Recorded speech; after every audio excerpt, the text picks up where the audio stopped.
Today is just to find out about what the neighbourhood and the Highfield estate, what their priorities are, what individuals want to tell us, and see how we can help them improve the neighbourhood to make them feel safer, make them feel securer. It's not an area that suffers badly with crime. In fact, there hasn't been any burglaries in the area for the last 6 months.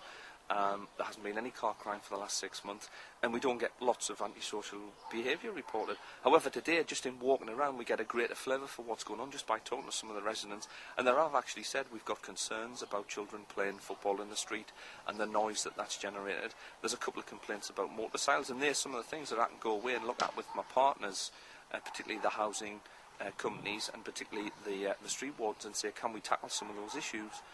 For example, one of them may well be that we can take some of the youths away and arrange football tournaments and arrange football games for them, and that's something we'll look to do, as soon as we possibly can.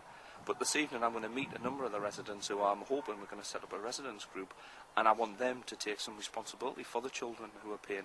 It's their neighbours, it's their estate, and they have to take responsibility.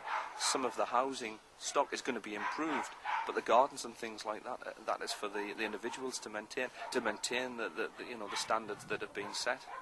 Not to be nasty, but there's nobody Yeah. when it's not a new ball game.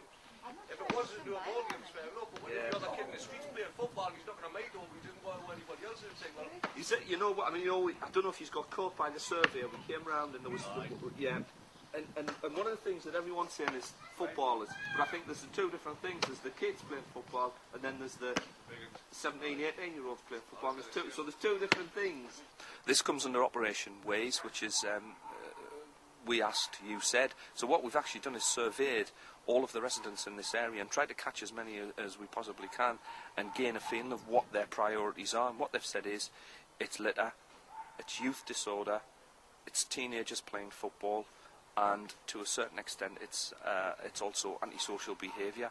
But none of these have been reported to us by any other form. They don't appear in any of our statistics.